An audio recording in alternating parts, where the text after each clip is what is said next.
Assalamualaikum warahmatullahi wabarakatuh. Waalaikumsalam warahmatullahi wabarakatuh. Puji syukur kehadirat Allah yang Maha Kuasa, karena berkat rahmat dan hidayahnya kita dapat berkumpul di sini dalam acara diseminasi budaya positif calon guru penggerak angkatan 9. Adapun susunan acaranya pada hari ini yaitu pembukaan, kemudian nanti ada penyampaian materi dari kami berdua sebagai calon guru penggerak, ada Miss Putri dan saya sendiri, Rizky Amelia, dan diharapkan nanti Bapak Ibu bisa aktif dalam diseminasi ini. Kemudian harapannya ke depan adalah kita bisa mengaplikasikan budaya positif ini di sekolah kita, supaya perkembangan untuk pendidikan menjadi lebih baik lagi. Begitu ya Bapak Ibu ya.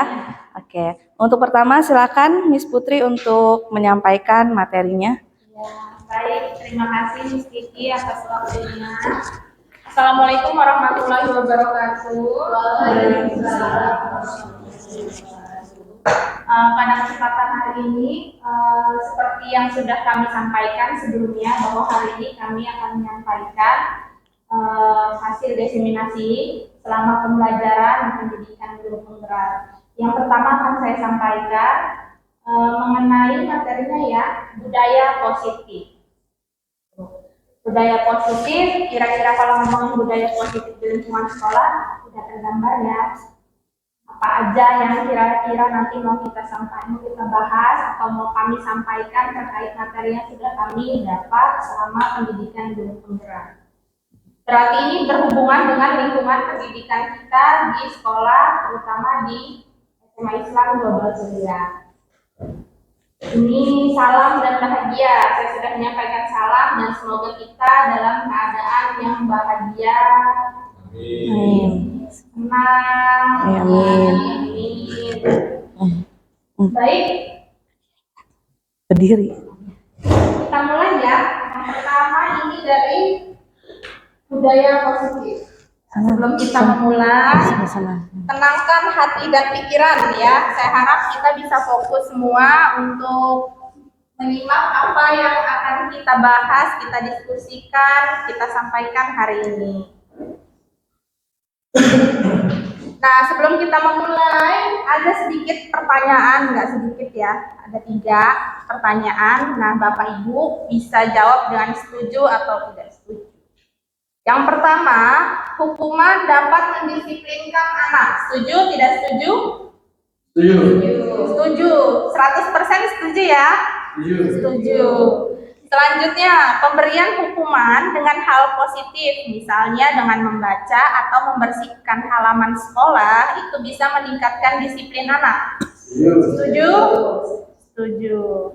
Yang ketiga, memberi penghargaan dapat meningkatkan motivasi belajar anak. Setuju. Misalnya ngasih permen, ngasih coklat ya. Setuju? Setuju. Dari apa yang sudah ditanya tadi, nanti Bapak Ibu akan paham arah diskusi kita akan kemana.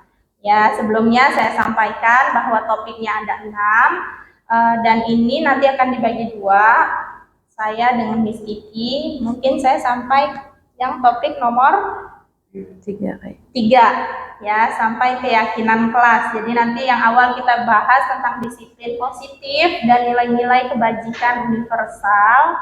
Selanjutnya teori motivasi, hukuman, penghargaan dan restitusi, dan selanjutnya keyakinan kelas.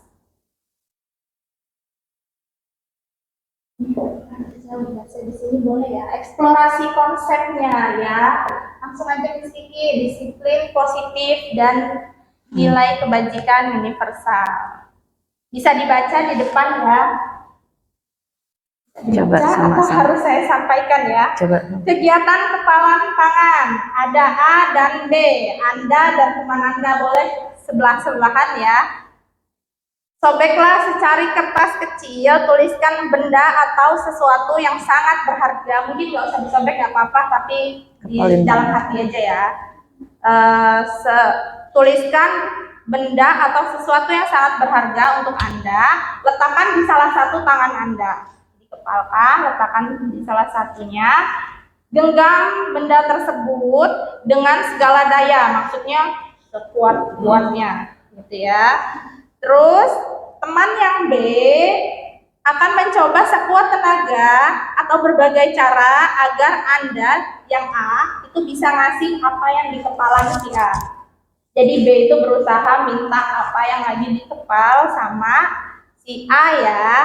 Bisa dengan cara bujuk, ngancem, menghardik, merayu, menyuap, dan segala cara agar si A membuka tangannya. Ya, bisa dipraktekkan. Coba dipraktekkan apa yang terjadi. Siapa yang mau jadi siapa yang jadi B? Siapa yang A, siapa yang B, Bapak Ibu?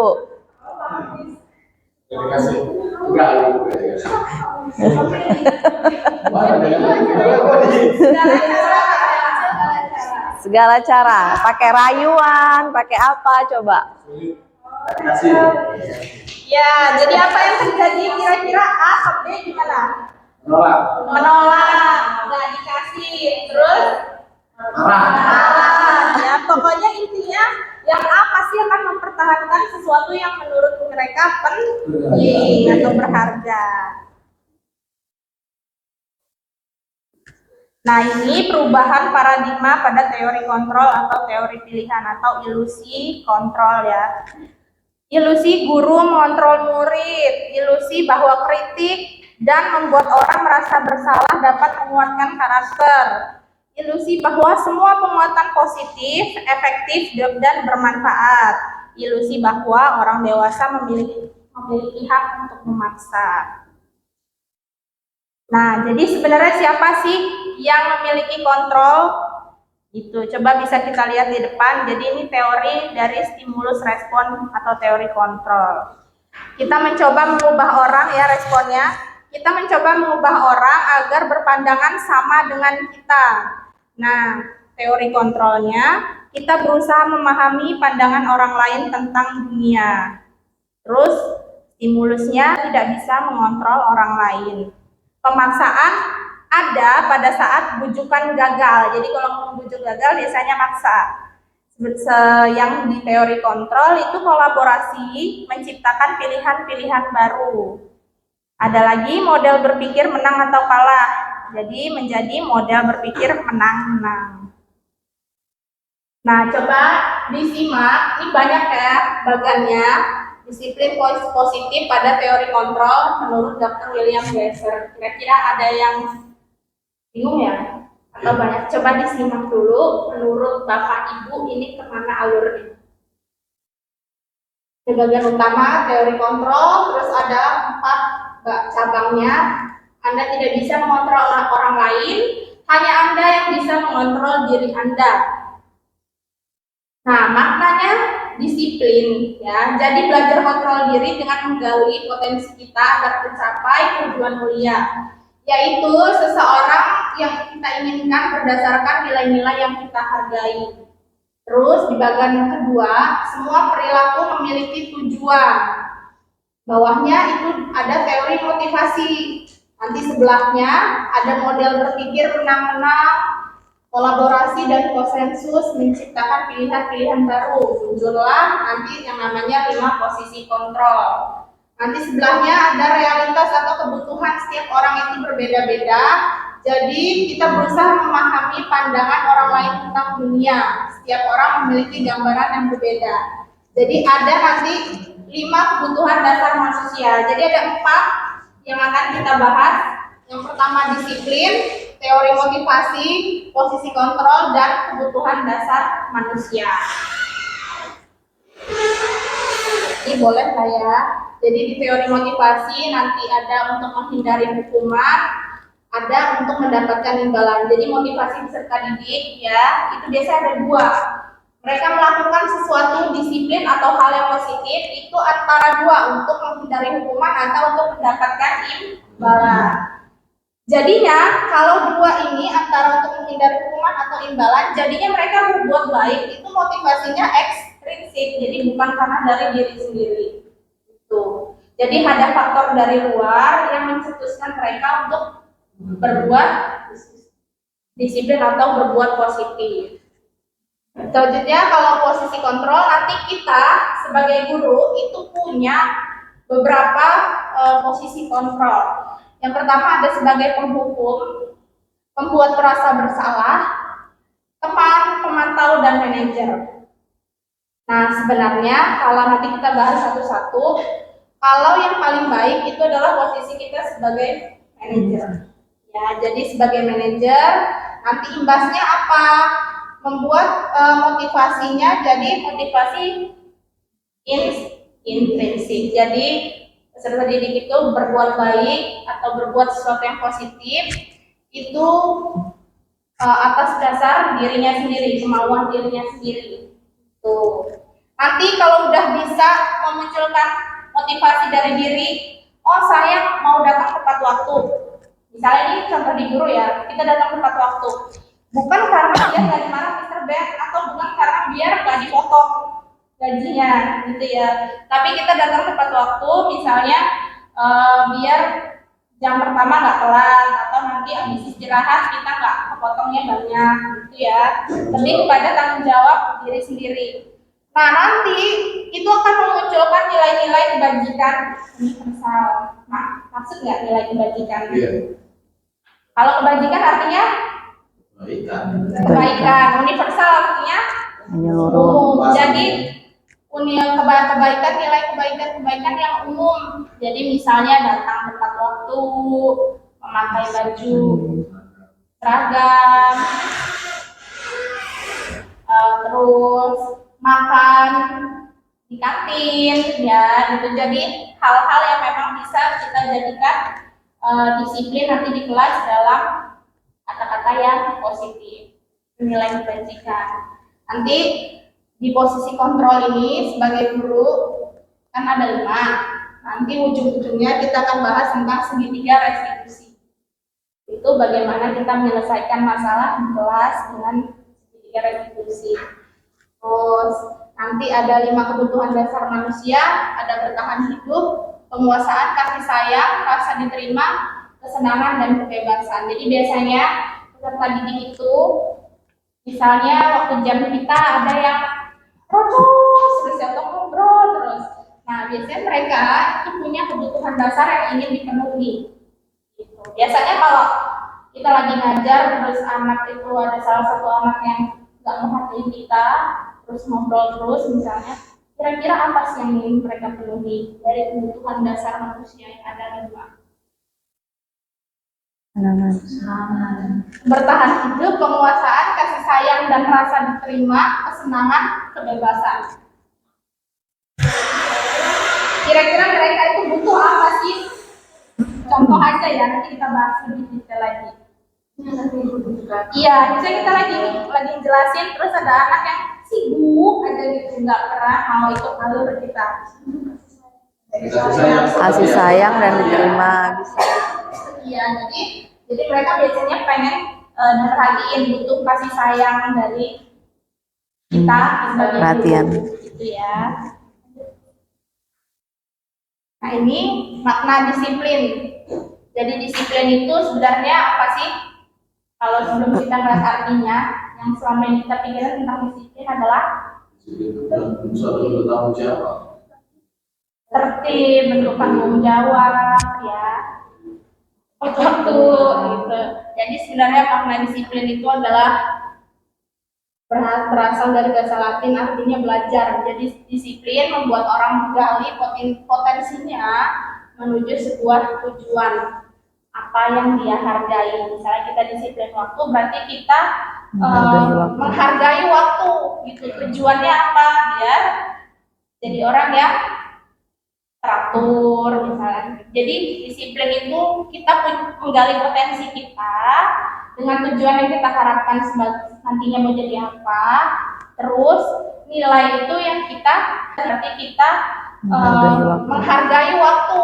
Gitu. Tujuannya apa? Biar jadi orang yang teratur, misalnya. Jadi disiplin itu kita menggali potensi kita dengan tujuan yang kita harapkan nantinya mau jadi apa. Terus nilai itu yang kita hargai atau kita percayai, ya. Namun dalam budaya kita, makna kata disiplin ini tadi ya, menurut Bapak Ibu tadi, dalam budaya kita kan disiplin itu banyak maknanya, tapi sebenarnya tadi yang sudah dijelaskan. Nah, ini tadi nilai-nilai kebajikan universal. Kebaca? Nah, nilai kebajikan universal itu sifat-sifat positif manusia yang merupakan tujuan mulia yang ingin dicapai setiap individu. Itu nilai-nilainya bersifat universal. Jadi mau dimanapun itu bisa berlaku. Mau kita ada di Indonesia Timur, Indonesia Barat, Indonesia Tengah itu berlaku. Nah, setiap perilaku atau perbuatan itu memiliki tujuan. Nah, itu dulu yang harus kita garis bawahi. Dengan mengaitkan nilai kebajikan yang diyakini seseorang, maka motivasi intrinsiknya akan terbangun, sehingga menggerakkan motivasi dari dalam untuk dapat mencapai tujuan mulia. Nah, ini ada contoh-contoh nilai kebajikan universal. Mandiri, bernalar kritis, berkebinekaan global, gotong royong, kreatif di P5 ya. Gitu. Kalau di Global Surya kira-kira udah punya nilai kebajikan universal belum? Sudah. Apa? Beriman dan bertakwa, mandiri, bernalar kritis, kan global, gotong royong, kreatif. Sudah. Insya Allah udah ya. Kalau misalnya kita bingung, kita bisa ingat lagi visi Sekolah Islam Global Surya apa? Visinya Ayo. berwawasan global, islami, berwawasan global, dan ada 3. islami berwawasan berprestasi. Iya. Berwawasan global, islami, dan berprestasi. Itu sebenarnya udah masuk semua ya P5 di situ ya. Tuh. Selanjutnya belum. Ya, selanjutnya ada teori motivasi perilaku manusia. Ini singkat ya, kita bisa langsung paham motivasi itu dari luar dan dari dalam. Biasanya kalau untuk menghindari ketidaknyamanan atau hukuman, itu biasanya motivasinya eksternal atau untuk mendapatkan hadiah atau imbalan dari orang, atau simpelnya kita pengen kelihatan baik gitu kan, kelihatan nggak ada negatifnya, itu biasanya motivasinya eksternal. Tapi kalau misalnya kita menjadi diri kita sendiri, misalnya kita belum bisa seperti ini ya, seperti inilah adanya kita berusaha mencoba, yaitu berarti motivasi internal. Nah, kita sebagai guru jangan sampai peserta didik itu memunculkan motivasi eksternal. Gimana caranya mereka itu berbuat baik ya memang dari diri mereka sendiri. Bukan karena takut dihukum gurunya atau takut nanti nilainya dikurangin, misalnya seperti itu.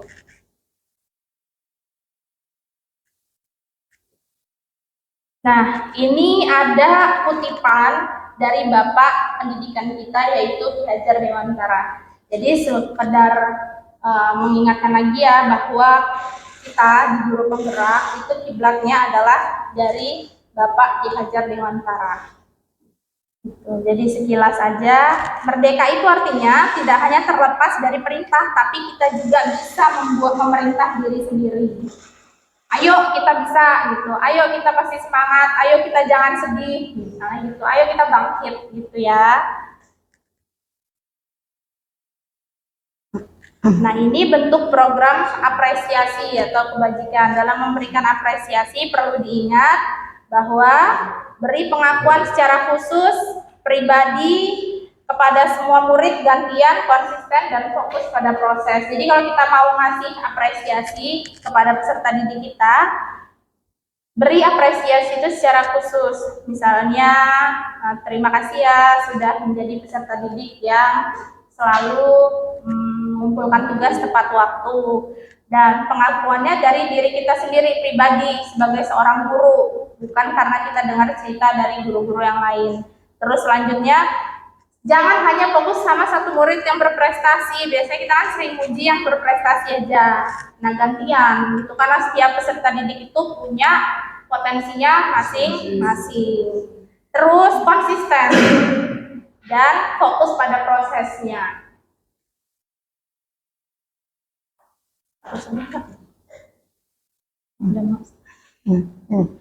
Nah, ini Bapak Ibu bisa menentukan apakah ini hukuman atau konsekuensi. Jadi udah sekilas tahu lah ya mana hukuman, mana konsekuensi.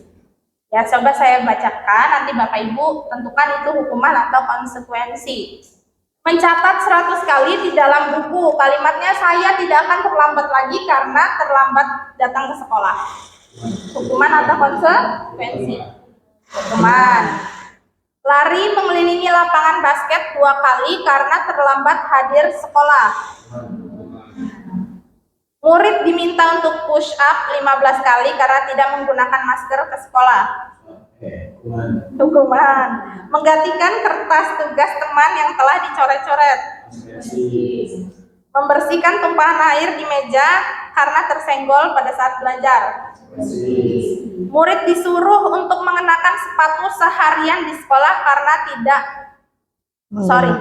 murid disuruh untuk tidak mengenakan sepatu di sekolah seharian karena tidak mengenakan sepatu hitam. Hukuman. Lari mengelilingi lapangan basket 2 kali karena terlambat 10 menit untuk pelajaran PJOK atau pelajaran lain. Berarti kalau misalnya Bapak Ibu bisa menyimpulkan ini hukuman atau konsekuensi, ya, jadi itu tadi apa yang sudah saya sampaikan di materi awal. Yang pertama ada tentang itu yang paling nilai kebajikan, disiplin positif, nilai kebajikan, dan ada perbedaan antara hukuman dan restitusi. Dari sini ada hal yang lanjut.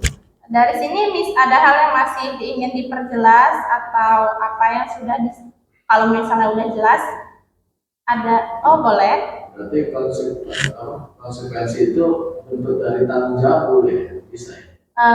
Ya bisa dibilang seperti itu. Kamu melanggar sesuatu, ada hal yang harus kamu lakukan untuk memperbaiki hal tersebut. Kalau hukuman kamu melanggar sesuatu, kamu dipaksa untuk melakukan sesuatu untuk memperbaiki hal tersebut. Nanti di segitiga restitusi di materi yang kedua kalian Bapak Ibu bisa membedakan mana konsekuensi, mana hukuman. Mungkin misalkan mau menyimpulkan apa yang sudah didapat pada hari ini. Pada materi yang pertama ya. Ya.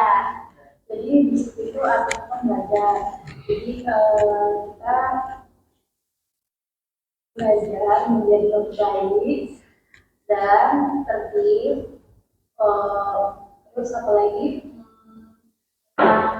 Konsekuensi dan hukuman. Ya, kita harus bisa membedakan mana yang benar dengan konsekuensi dan mana yang lebih baik untuk anak-anak agar mereka itu bisa menjadi lebih baik dan menjadi diri dia sendiri. Jangan lupa tujuannya untuk memunculkan motivasi intrinsik. Jadi apapun yang mereka lakukan itu berasal dari diri sendiri, bukan dari takut guru, takut dinilai temannya jelek gitu ya. Jadi saya harap apa yang sudah saya sampaikan semoga membuka wawasan untuk selanjutnya masuk ke materi berikutnya. Terima kasih atas waktunya. Saya kembalikan ke moderator. Oke, terima kasih Miss Putri.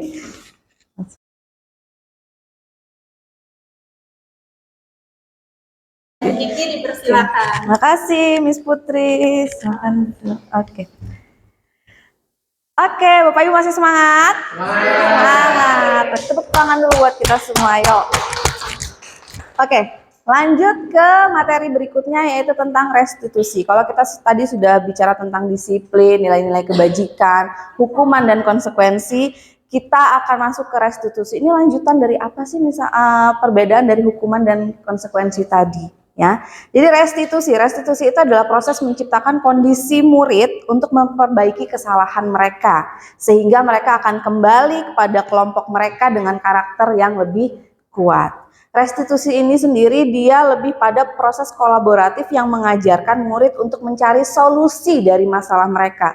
Jadi tidak lagi kamu salah kamu harus dihukum, tapi kamu salah kamu ada konsekuensinya. Kita cari solusi bareng-bareng dari masalah kalian, ya. Kemudian lanjut, ini ada di restitusi itu ada identitas gagal dan identitas sukses. Seperti yang Bapak Ibu lihat ya, identitas gagal dan identitas sukses. Nah, identitas gagal itu adalah pemberian hukuman. Seperti yang Miss Putri jelaskan tadi, hukuman itu tidak boleh lagi dilaksanakan ya ketika kita sudah mengerti apa itu hukuman, konsekuensi, dan nanti ini adalah restitusi. Ya, hukuman itu termasuk identitas gagal, dan identitas sukses itu adalah disiplin. Disiplin itu terdiri dari konsekuensi, dan yang lebih tinggi, yang lebih baik adalah restitusi. Karena tadi restitusi itu lebih kepada mencari solusi. Ya, di hukuman sesuatu terjadi menyakitkan. Konsekuensi sesuatu harus terjadi, dan restitusi itu merupakan pilihan. Ketika misalnya anak si A itu terlambat, kita tanya ke mereka, kenapa terlambat? Gitu, kenapa terlambat? Apa yang menyebabkan mereka itu terlambat? Mereka sudah menjabarkan A, B, C, D. Kita cari solusi bareng-bareng sama anak itu, sehingga nanti ketika ke depannya dia sudah tahu solusi ke dirinya, dia akan menjalankan untuk, oh saya harus nggak terlambat lagi nih ke depannya, seperti itu. Terus yang hukuman tidak nyaman untuk murid dalam waktu yang jangka panjang. Konsekuensi jangka waktu yang pendek, yang tadi sudah dijelaskan. Kalau restitusi menguatkan murid untuk jangka panjang. Ya, jangkanya sangat panjang dan menguatkan untuk murid karena solusinya tadi dicari bareng-bareng gitu. Kemudian di hukuman korban mendapatkan keadilan, konsekuensi korban bisa diabaikan, dan di restitusi itu korban mendapatkan ganti. Seperti yang kayak Miss Putri ceritakan tadi, ketika anak berkelahi menarik baju kancing robek, ya, kancingnya lepas, itu dia ada konsekuensinya. Konsekuensinya itu ketika yang ditarik itu bisa diabaikan, tetapi kalau di restitusi korban akan mendapatkan ganti. Dengan apa? Dijahitkan bajunya. Seperti itu. Kemudian di hukuman murid atau anak akan tersakiti. Di konsekuensi murid atau anak dibuat tidak nyaman, sedangkan di restitusi murid akan mendapatkan penguatan. Dari apa masalahnya, dicari jalan keluar bareng-bareng, dia akan lebih kuat. Dia akan lebih tahu kemana arahnya dia. Kemudian di hukuman perilaku pasif agresif akan meningkat. Di konsekuensi penguatan hanya bertahan dalam jangka waktu pendek, dan di restitusi masalah terpecahkan. Contoh misalnya nanti akan ada video untuk permasalahan segitiga restitusi, nanti kita lihat bareng-bareng ya Bapak Ibu. Kemudian selanjutnya berlaku hanya pada sebuah institusi, tidak berlanjut di kehidupan nyata kalau hukuman. Kemudian di konsekuensi membantu penerapan dalam peraturan kehidupan masyarakat. Di restitusi fokus pada pemecahan masalah dan jangka waktu panjang. Di hukuman, peraturan adalah kamu harus. Artinya kalau peraturan itu satu pihak. Ya, misalnya kita datang ke sekolah kita nih. Selama ini yang kita punya adalah peraturan. Ketika anak datang, peraturannya sudah begini-begini. Anak-anak harus ikut peraturan itu. Ya, kemudian di konsekuensi apa peraturannya? Mampu nggak kamu melakukannya? Gitu. Ada komunikasi, walaupun itu nanti hanya sedikit. Nah, sedangkan di restitusi dari motivasi dari anaknya, apa yang diyakini dia, dari yang diyakini dia, apa yang bisa kamu lakukan untuk memperbaiki masalah-masalah anak, gitu. Terus di hukuman itu murid akan membenci peraturan, seperti yang sudah kita rasakan ya selama ini ya. Ketika disiplin tepat waktu, anak malah datang terlambat. Banyaknya seperti itu. Disuruh pakai sepatu di jam pelajaran, malah banyak yang nggak pakai sepatu, gitu kan. Terus konsekuensi murid akan menghormati peraturan, dan restitusi murid akan menghormati dirinya dan orang lain. Dan hukuman itu bersifat negatif, konsekuensi netral, dan restitusi ini bersifat positif. Oke, ciri-ciri restitusi. Yang pertama, belajar dari kesalahan. Kedua, memperbaiki hubungan. Yang ketiga, tawaran bukan paksaan. Menuntun ke arah dalam diri atau motivasi intrinsik. Mencari kebutuhan dasar. Cara yang paling baik, karakter dan bukan tindakan. Fokus pada solusi. Ini yang paling penting. Kalau restitusi itu fokus pada solusi. Dan mengalihkan murid yang berbuat salah pada kelompoknya. Nah, ini dia, keyakinan kelas. Keyakinan kelas, ini contohnya ya, kalau Bapak Ibu ya coba kita jawab bareng-bareng. Mengapa kita memiliki peraturan harus menggunakan helm bila mengendarai kendaraan roda 2? Agar selamat. Agar selamat. Itu peraturan bukan? Bukan kalau selamat. Enggak, mengendarai motor pakai helm. Peraturan. Ada nggak motivasi intrinsik dari kita? Ada. Supaya apa? Berarti itu keyakinan kita untuk selamat. Kita pakai helm. Kemudian yang kedua, mengapa kita memiliki peraturan 3M? Menggunakan masker, mencuci tangan, dan menjaga jarak 1,5 meter. Untuk menjaga kesehatan, terhindar dari virus. Peraturan bukan ini 3M-nya. Peraturan 3M-nya. Tapi ketika keyakinannya adalah menjaga kesehatan. Mengapa kita memiliki peraturan harus datang tepat waktu pada saat mengikuti pelatihan? Apa yang kita yakini? Agar tidak tertinggal, disiplin, tanggung jawab, begitu. Nah, itu semua berasal dari diri kita, yang keyakinan. Ada peraturan, tapi ada keyakinan dalam diri kita untuk mentaati apa yang sudah tertera, gitu ya, apa yang sudah ada. Lanjut, Miss. Nah, ini dia peraturan dan keyakinan kelas. Coba yuk kita jawab bareng-bareng Bapak Ibu. Oke, saya jelaskan dulu bahwa keyakinan kelas ini sifatnya adalah kata-kata yang positif. Ya, jadi kalau katanya adalah jangan terlambat, itu positif atau negatif? Negatif. Positifnya apa? Datang tepat waktu atau disiplin, seperti itu. Pokoknya di keyakinan kelas ini usahakan jangan ada kalimat negatif, harus berusaha kalimatnya adalah positif. Ya, coba nih, peraturan selalu kembalikan buku di tempatnya. Keyakinan kelasnya apa kira-kira? Yang positif. Yang positif, kalimatnya. Ini kan kalau Itu kalimat positif. Ya, yang positifnya. Kalau peraturannya kan selalu kembalikan buku di tempatnya. Keyakinan kelasnya apa? Tanggung jawab. Kemudian dilarang mengganggu orang lain. Menjaga ketenangan. Saling menghargai, toleransi, bisa. Kemudian hadir di sekolah 15 menit sebelum pelajaran dimulai. Disiplin. Dilarang melakukan kekerasan. Tenggang rasa. Saling menghargai juga bisa. Dilarang menggunakan narkoba. Apa tuh kira-kira? Bisa menjaga kesehatan. Iya, oke. Terus bergantian atau menunggu giliran. Menghargai, disiplin, ya. Gunakan masker. Jaga kesehatan. Jangan berlari di kelas atau koridor. Tertib, ketertiban. Oke, coba kita lihat jawabannya. Iya, ini dia. Selalu kembalikan buku di tempatnya, itu adalah tanggung jawab. Dilarang mengganggu orang lain, menghormati orang lain. Hadir di sekolah 15 menit sebelum pelajaran dimulai, itu menghormati orang lain dan berkomitmen. Ya, kita kan terganggu juga kalau anak itu terlambat ya, tiba-tiba kita lagi menjelaskan anak-anak datang gitu. Kemudian dilarang melakukan kekerasan, keselamatan dan menghormati orang lain, dilarang menggunakan narkoba, kesehatan, bergantian atau menunggu giliran itu bersabar, menghormati orang lain, gunakan masker, kesehatan dan keselamatan, dan jangan berlari di kelas atau koridor, itu keselamatan dan keamanan.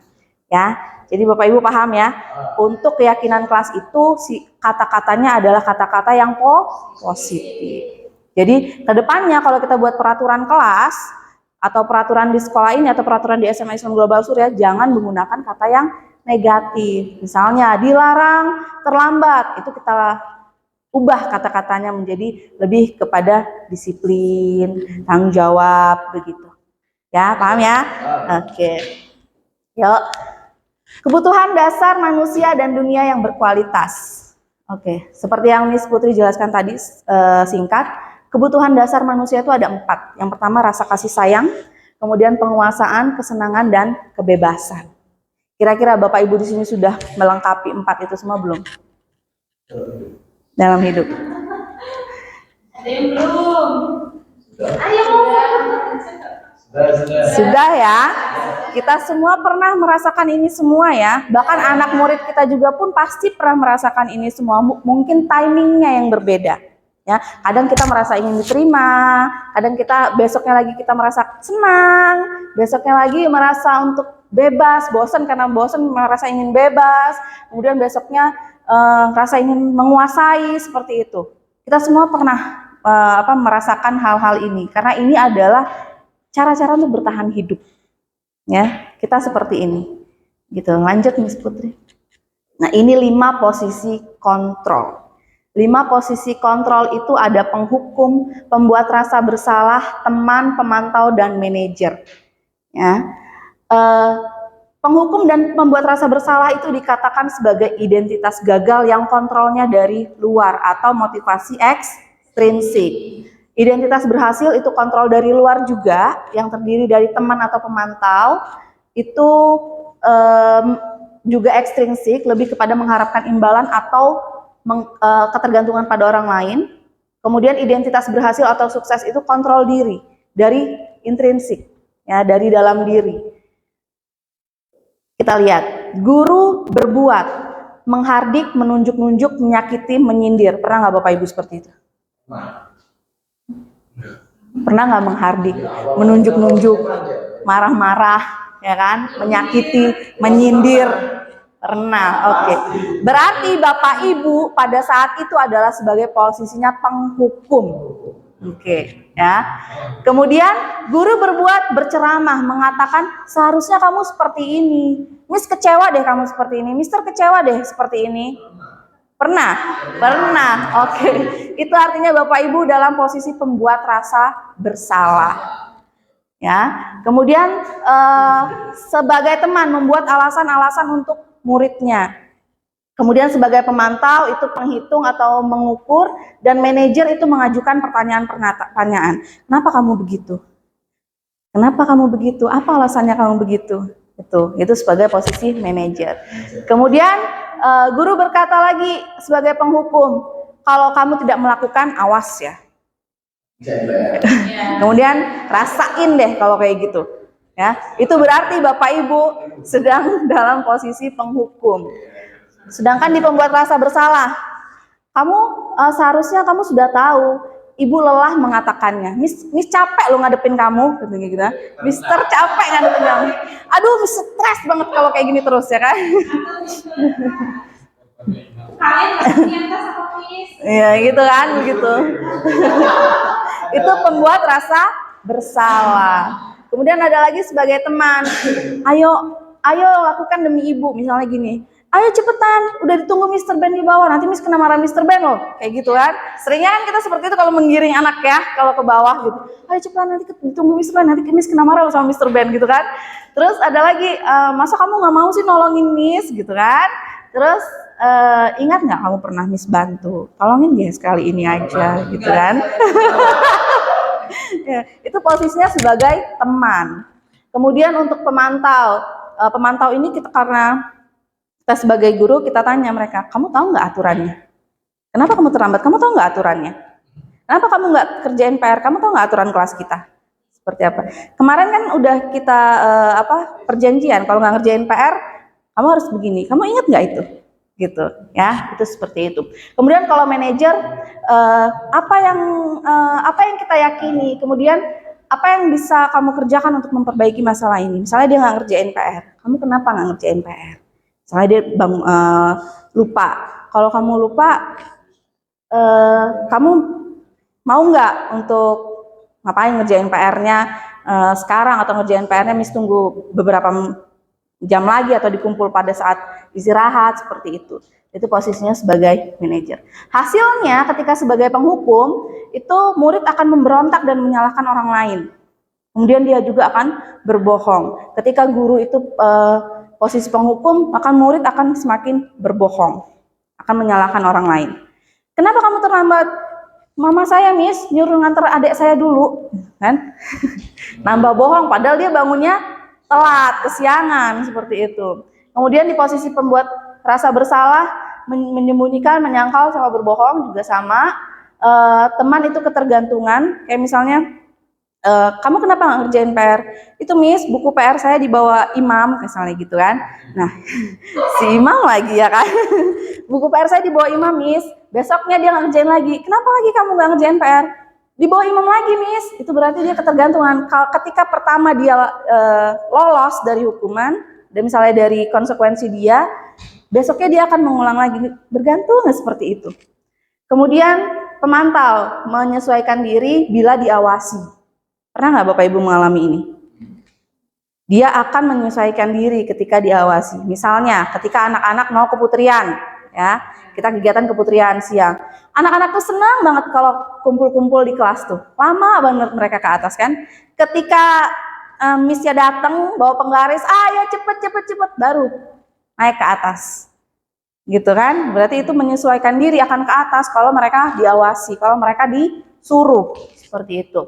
Kemudian kalau di posisi manajer itu menguatkan pribadi, ada kesadaran mereka tanpa ada suruhan, tanpa ada perintah. Kemudian berkaitan dengan dunia berkualitas, itu murid meletakkan guru di luar dunia yang berkualitas. Murid akan berkata, biarkan saja, nanti juga marah-marah lagi. Nih, ini sering banget, ini saya sendiri sering banget saya merasakan seperti ini. Ya Miss, oke Miss, udah nggak apa-apa nanti, pasti meski nanti juga kayak gitu lagi, gitu, pasti begitu mereka. Ternyata selama ini juga saya salah, posisi saya masih kadang sebagai penghukum, pembuat rasa bersalah gitu. Tapi setelah saya belajar untuk di sini, di restitusi kemarin ini, saya jadi salah. Oh iya, saya ini ternyata nggak boleh seperti itu ya, posisinya manajer nih. Tapi masih aja kadang begitu ya, masih perlu banyak belajar. Kemudian di di teman, saya pikir Bapak Ibu teman, ternyata begitu gitu. Mereka menyamakan kita sebagai teman mereka. Kemudian di posisi pemantau, berapa banyak bintang yang harus saya peroleh, berapa banyak halaman yang harus saya tulis. Jadi ada perintah di sini. Sudah ada kesadaran tapi masih dipantau, masih harus dipantau. Kemudian di posisi manajer, murid akan berkata bagaimana caranya supaya saya memperbaiki kesalahan ini. Kemudian untuk dampak pada murid itu kalau di penghukum dia akan mengulangi kesalahan, di pembuat rasa bersalah akan merasa rendah diri, di posisi teman akan tidak mandiri dan bergantung, di posisi pemantau menitik beratkan pada sanksi atau hadiah untuk dirinya, apa yang akan dia dapatkan dari apa yang dia lakukan. Kemudian di posisi manajer itu lebih kepada menguasai diri dan bagaimana cara mereka memperbaiki diri mereka. Begitu ya Bapak Ibu. Lanjut. Oke. Ini ada coba ke atasnya lagi nih. Ke bawah? Oh, udah gitu ya. Nah, coba. Oke. Ini ada pertanyaan-pertanyaan. Saya kecewa sekali dengan kamu. Yang mengatakan berarti itu adalah pembuat rasa bersalah tadi ya. Kemudian kamu tidak pernah benar melakukannya. Itu menghukum. Kemudian ayolah lakukan demi Bapak Ibu. Itu teman. Apa yang mau kamu dapatkan? Stiker bintang hari ini. Itu kepada pemantau. Bagaimana kamu bisa menyelesaikan masalah ini? Itu manajer, dan kamu selalu yang paling terakhir, penghukum. Nah, ini dia segitiga restitusi. Dari posisi kontrol tadi, yang paling baik adalah sebagai manajer. Ya, ternyata guru itu harus selalu sebagai manajer. Ternyata seperti itu. Ternyata saya juga selama ini salah. Iya, penghukum, pembuat rasa bersalah, mesti gitu kan. Ternyata selama ini salah. Saya pikir sebelum saya melakukan ikut di modul ini ya, saya pikir hukuman itu dapat mendisiplinkan anak, benar. Ternyata setelah mempelajari modul, kemudian selesai modulnya, mempraktekkan pada saat itu ternyata itu salah ya. Ketika kita pendekatan dengan anak, cari solusi bareng-bareng itu lebih bagus seperti itu daripada menghukum, daripada membuat rasa bersalah mereka gitu.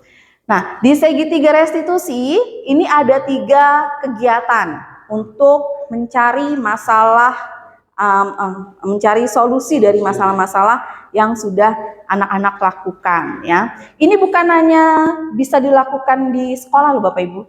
Di rumah anak-anak kita pun bisa kita lakukan pakai segitiga restitusi. Ketika anak melakukan salah, ketika anak melakukan salah, kita bisa melakukannya dengan segitiga restitusi sehingga anak itu lebih kuat dirinya, gitu. Ya, yang pertama itu adalah menstabilkan identitas. Menstabilkan identitas itu kita mempercayai bahwa anak itu bukan satu-satunya yang pernah melakukan ini. Misalnya anak kita di rumah mecahin piring, nggak dia doang kok yang bisa mecahin piring. Kita juga pernah mecahin piring, gitu kan? Gitu. Belum, Bu? Kemudian setiap orang pasti pernah melakukan kesalahan. Apa yang dilakukan anak itu pasti pernah dilakukan juga oleh kita atau orang lain.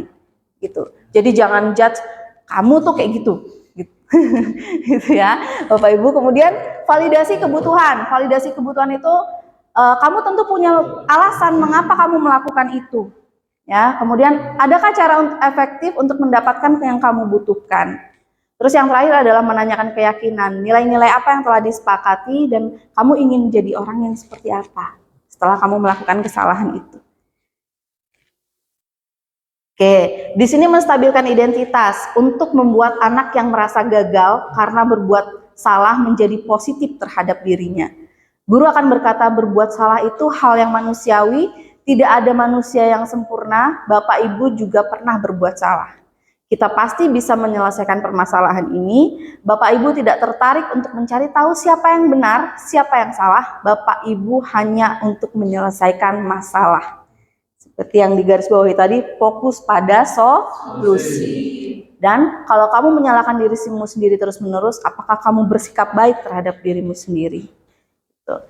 Kemudian validasi kebutuhan, membantu murid mengenali basic need atau kebutuhan dasar yang ingin dipenuhi ketika melakukan kesalahan itu. Pada dasarnya setiap tindakan manusia tujuannya adalah memenuhi kebutuhan dasar, apakah itu penguasaan, kebebasan, kasih sayang dan rasa diterima, kesenangan atau bertahan hidup. Guru akan berkata, kamu bisa saja kan melakukan hal yang lebih buruk, tetapi kamu tidak melakukannya kan? Kemudian kamu pasti punya alasan untuk melakukannya. Apa yang penting bagi kamu dari masalah itu? Kamu boleh tetap berusaha menjaga sikap itu, tapi tambahkanlah sikap yang lain. Kemudian maukah kamu belajar cara lain untuk mendapatkan yang kamu butuhkan tanpa harus memukul? Apakah kamu bisa melakukan dengan baik besok lagi? Lanjut. Nah, ini yang terakhir adalah menanyakan keyakinan. Anak melihat kesalahannya dihubungkan dengan norma sosial dan nilai yang mendasari manusia berinteraksi dengan orang lain. Guru akan berkata, nilai apa yang kita percaya di sekolah kita, nilai apa universal yang dipelajari, kelas apa yang ideal untuk kamu ingin menjadi anak yang seperti apa yang kamu rasakan, dan ketika melakukan itu, kamu menjadi orang yang seperti apa. Nah, coba diputar, Miss. Ini sudah melakukan kegiatan restitusi pada saat itu saya.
Oke, jadi Bapak Ibu itu adalah praktik segitiga restitusi yang saya lakukan. Tadi ada Giza, Giza itu satu kelompok dengan Imam sama Bram, tapi Imam sama Bram itu nggak mau ikut kerja kelompok. Akhirnya Giza marah sampai gebrak meja, kemudian saya melakukan segitiga restitusi mulai dari validasi, menstabilkan identitas, validasi keyakinan sampai ke yang terakhir ya Bapak Ibu. Kemudian kita masuk di penghujung untuk kegiatan diseminasi hari ini. Bapak Ibu, apa yang hal baru apa yang merubah paradigma Bapak Ibu dan apa yang Bapak Ibu dapatkan ketika mengikuti diseminasi ini? Oke, Mr. Ade. Jadi dalam proses pembelajaran di kelas, yang paling penting adalah kita sama-sama mencari solusi dalam sebuah permasalahan sehingga anak itu merasa hal itu memang tidak perlu terjadi kembali dan itu terjadi dari diri sendiri tanpa adanya paksaan dari pihak yang lain atau guru. Jadi keyakinan diri sendiri ya. Oke, tepuk tangan dulu buat Mr. Ade. Oke, kemudian perasaan apa yang muncul ketika mengikuti sesi ini, khususnya mengenai makna disiplin dan motivasi intrinsik? Apa nih Bapak Ibu? Ayo coba, apa Miss Eka? Miss Arin? Coba Miss Arin. Ya. Rasanya kayak, oh ternyata selama ini salah ya. Iya, selama ini salah ya. Sama kita ya Miss ya. Ternyata selama ini aku sebagai penghukum. Oke. Mengenai makna disiplin. Oke, terima kasih Miss Arin. Tepuk tangan dulu buat Miss Arin. Oke, yang ketiga, peran Among seperti apakah yang telah dilakukan selama mengikuti modul ini? Maksudnya sebelum mengikuti modul ini, peran Among apa? Peran guru apa yang seperti apa yang biasanya Miss dan Mister itu lakukan? Iya, boleh Miss Eka. Jadi saya sebagai guru, peran saya ke anak-anak itu yang akan lebih kayak hukum sama teman. Penghukum dan teman, oke. Manajer mungkin sedikit lah, masih sedikit. Iya, masih sedikit kita ya. Belum 100% gitu. Jadi saya mengikuti disiplin ini, jadi saya tahu gimana caranya kita sebagai guru itu kita menjadi manajer anak-anak supaya mereka menjadi baik dan mandiri. Oke, terima kasih Miss Eka. Oke, yang terakhir, saya akan menjadi Among yang seperti apa setelah mengikuti modul ini atau diseminasi ini? Ayo, menjadi Among yang seperti apa? Miss Meli coba. Setelah mengikuti disiplin. Oke, assalamualaikum warahmatullahi wabarakatuh. Anak-anak apa kabar? Sehat ya, alhamdulillah. Oke, hari ini anak-anak Miss akan buat keyakinan kelas. Ya, ada yang pernah dengar tentang keyakinan kelas? Oke, jadi keyakinan kelas itu mirip dengan peraturan-peraturan. Ya, di kelas ini punya peraturan? Siap punya. Di sekolah punya peraturan? Punya. Oke, tapi beda peraturan dengan keyakinan. Ya. Kalau keyakinan itu lebih kepada muncul dari motivasi intuisi kalian, dari dalam diri kalian yang sama-sama akan diwujudkan dalam suatu keyakinan. Jadi pada saat kalian melaksanakannya itu sesuai dengan diri kalian, karena itu berasal dari keyakinan kalian, gitu ya. Oke, gimana cara bikin keyakinan kelas? Nanti akan kasih satu sticky note ini, ya. Sticky note ini kalian tulis keyakinan kelas kalian. Apa sih ini contohnya keyakinan kelas? Misalnya antara teman, kemudian antara kalian ke guru itu harus saling menghargai, ya. Kemudian ada juga tidak boleh datang terlambat atau jangan terlambat. Itu berarti keyakinan kelasnya apa? Disiplin. Karena dalam keyakinan kelas itu tidak boleh ada kata negatif, harus bersifat positif. Kemudian ada lagi misalnya jangan membuang sampah sembarangan. Berarti keyakinan kelasnya apa? Menjaga kebersihan. Pokoknya segala sesuatu yang kalimatnya positif yang itu berasal dari diri kalian. Gitu. Paham ya? Paham. Oke, sekarang tolong dibagikan.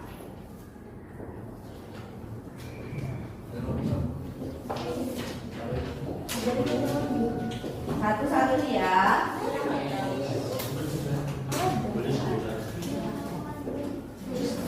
Kurang nggak?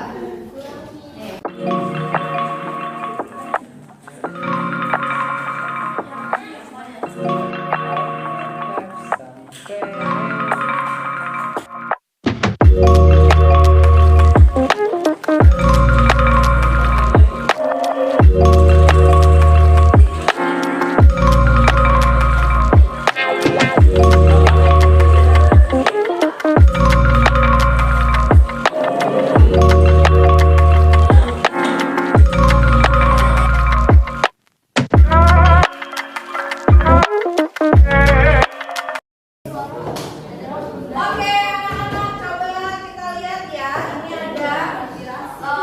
adalah keyakinan kelas yang sudah kalian tulis.